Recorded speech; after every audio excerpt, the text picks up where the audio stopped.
Recently, another YouTuber, Pointy Hat, made a great video about orcs, discussing specifically Faerun's lore in D&D to make a more interesting version of that most classic of fantasy peoples. But I felt that it would also be worthwhile to discuss the orc in a more general fantasy sense, avoiding some of the D&D-isms that don't make the most sense. So today we're going to figure out how the orc can fit in modern fantasy while avoiding all of those tired and uninspired stereotypes that we're all a bit fed up of seeing.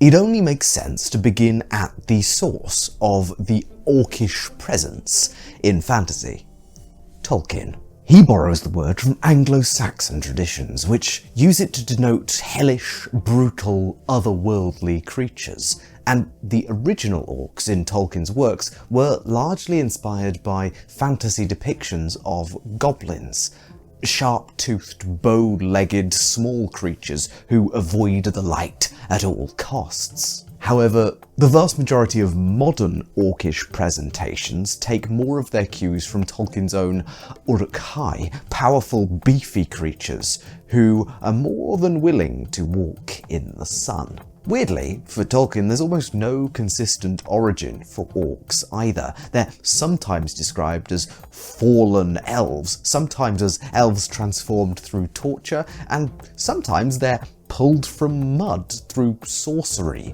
by the Dark Lord Melkor. Whatever the case of their origin, Tolkien's orcs usually result as a convenient enemy to be opposed, with their most notable trait being something of an ideological opposition to elves. They're warlike fodder, basically, a fact which is taken up and run with by D&D and many D&D styled fantasies. Another thing that many modern orcs have is green skin. A vast majority of orcish art floating around on the internet, as well as in the world of Warcraft, all of this, to the best of my knowledge, is inspired by Warhammer, the fantasy iteration, which comes before the 40k version with the space orcs with a K. So there are a few things about D&D orcs which fundamentally miss the mark for me. The first is that in modern editions they are grey, a fact that wasn't even true in Tolkien's original iteration. They had all sorts of various pigmentations. The modern consensus in fantasy media is that orcs are slightly green, which I find just simply more interesting. Secondly, in D&D, they are cave dwellers. Now, thanks to Pointy Hat's wonderful video, which you should watch, I'm keenly refreshed as to the lore reasons why they live in caves, but from a practical, or at least speculative perspective, this is absurd. The tallest, most muscular, and colourful fantasy species lives in cave systems? Cave systems which are notorious for being filled with tight, cramped twists and turns, and very little light, making pigmentation in the skin completely useless anyway.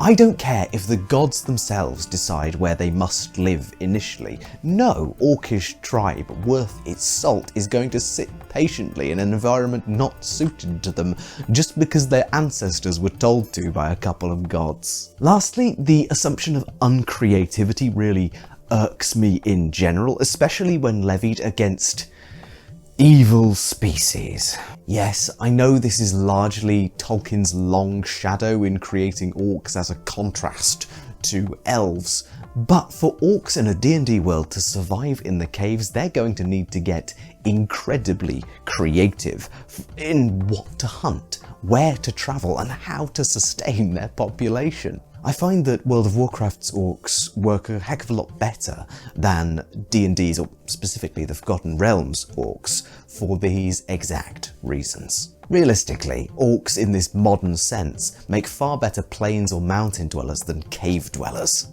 especially as their green skin is naturally attuned to more verdant environments anyway, like well-irrigated plains or forests in general. But then again, aping general tribal/shamanic practices, just placing them onto orcs feels a little bit dull from a world building perspective, especially as it can lead to all of these essentialisms and notions of the savage that have bolstered and supported colonial interests for quite some time in our own history. So how do we move this concept into the broader fantasy sphere, while moving away, hopefully, from D&D's grey cave dwellers, while maintaining at least the essence of Tolkien's original intent? Much like the video this is a response to, I feel like we need a world-building mechanic whereby our orcs can fulfill a monstrous role and also a more interesting cultural position than enemy number 1 to 7 in a dungeon room. Being so large and naturally powerful, it is unlikely that our orcs are going to be the first ones to domesticate large animals like horses, cattle, or sheep. They don't necessarily need pack animals anyway, considering their physiques, and draft animals aren't going to be terribly helpful to them either in that regard. This doesn't mean that orcs shouldn't have some animal husbandry skills, though. Being powerfully built and assumedly having large lungs, it's likely that nomadic high-altitude lifestyles suit our orcs best, with semi-frequent nomadic ranging campaigns down to the lowlands to hunt bigger game. In this transitional environment between plain and hills, birds of prey are some of the strongest apex predators. Much like as happened in hilly regions of Persia and Mongolia, it's likely that falconry is developed among orcish hunters, partly as a method of hunting small game, and partly potentially as a scouting method. Considering natural magics are often associated with orcish culture in modern fantasy, the use of birds in scouting may be quite effective if shape-changing, warging, or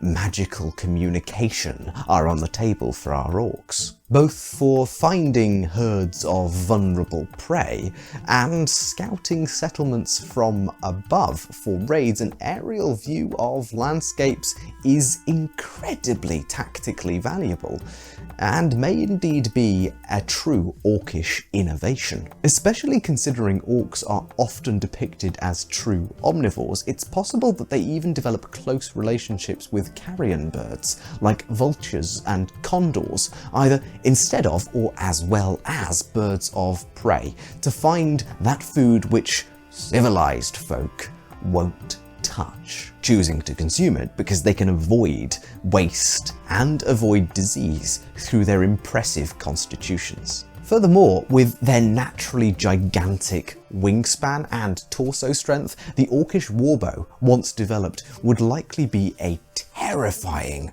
weapon, especially given a height advantage, which orcs would often have, and aerial scouting support. But what about the association between orcs and goblins, which pervades much of Tolkien's earliest work?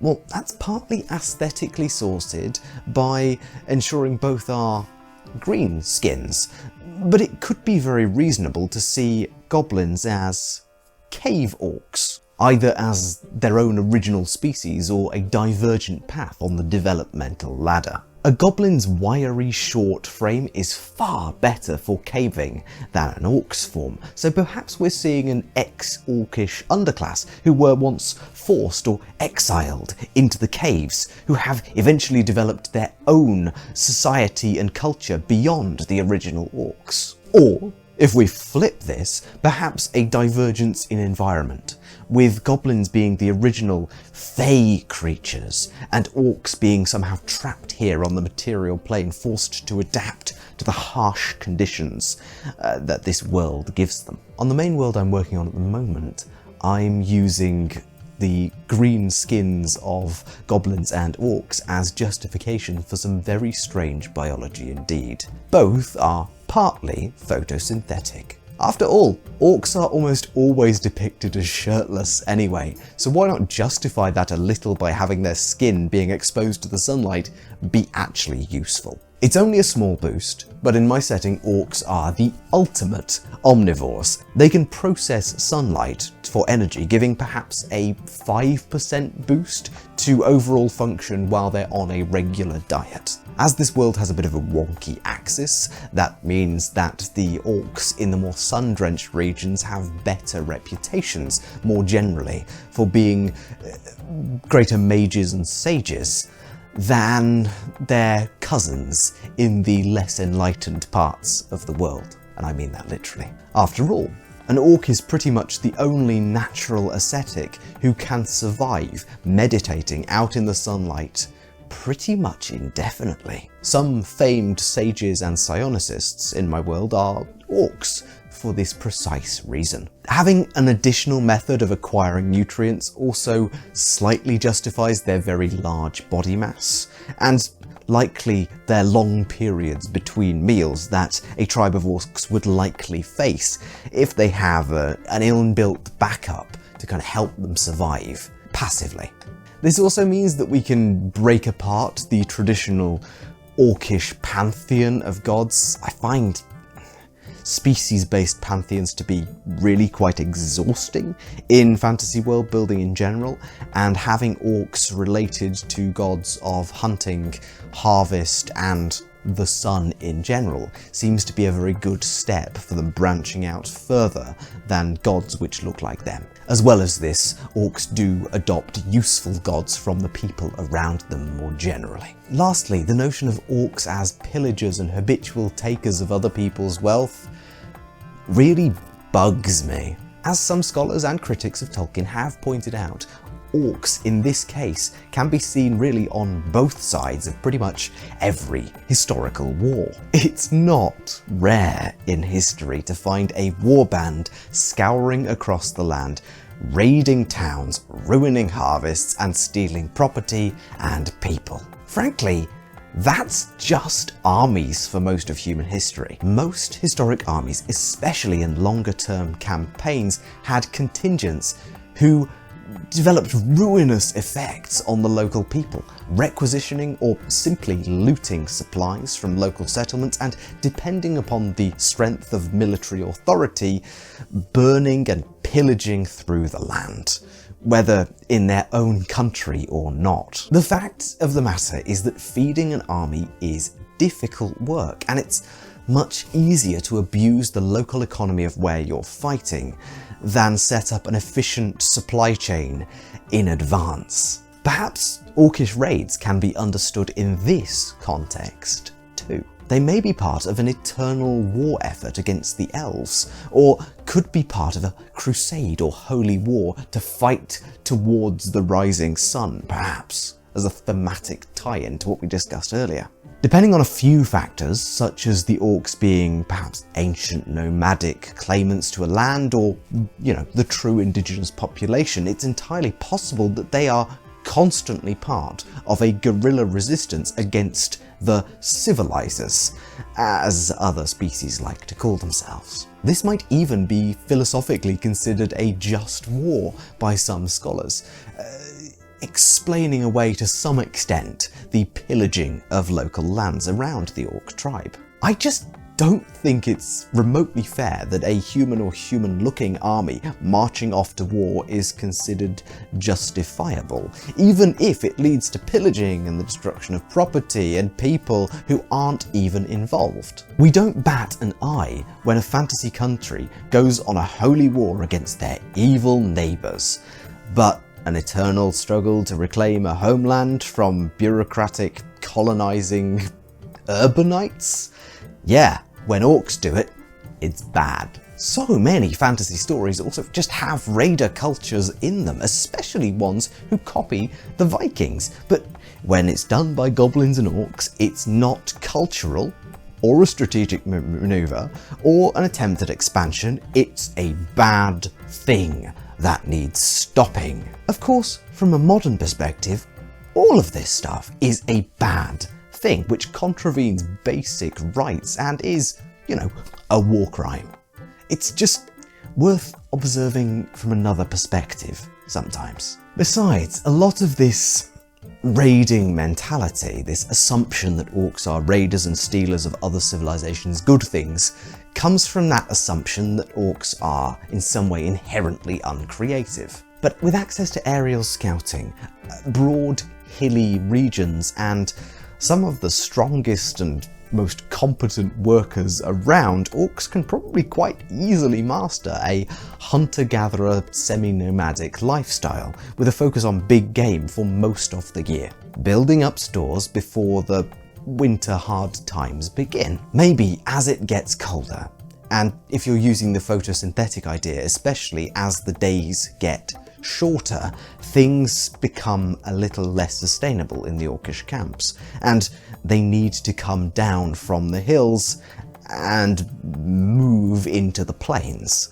This may not be a happy coincidence for the people who are living in the plains. Perhaps a lack of normal sustenance, prey, or a lack of sage leadership in times of little sun causes this migration, and it might turn it to war. Or perhaps it's just that these civilized folk choose to put all of their food in one singular place in their village in preparation for the winter. It would be foolish not to take advantage of their stores. There's no better time to attack than when everyone's decided they've done enough to hunker down for the winter. Perhaps the orcs are only invading civilized villages because their goblin partners in the caves are not able to get enough fish for the winter, or vice versa. Perhaps goblin raids against the underdwarves come as a result of the orcs not having enough big game, or some great disease making its way through their traditional hunting grounds. Either way, recontextualizing orcs as a group of falconers with sun-worshipping mystic sages trained in the warbow on a crusade to reclaim their lost lands is far more interesting than yet another play on the uncivilized tribal stereotype. Heck, we could base a whole Orcish society on Persia, which seems pretty cool, actually, as long as we are sure to limit transferable stereotyping to a minimum. So there we have it, an alternative presentation for fixing orcs in fantasy that doesn't rely on D&D's assumptions. And please, last reminder, do watch Pointy Hat's video on the topic. All the stuff he makes is great. Thank you so much for watching. I hope you've had fun on this little deep dive into orcs, and again, as usual, this has kind of inspired those creative juices to start flowing in your minds. Let me know your thoughts in the comments and do all the YouTube things. That'd be great. But with all that said, I've been Tom, otherwise known as the Grungeon Master. Thank you so much for watching, and I will see you in the next video.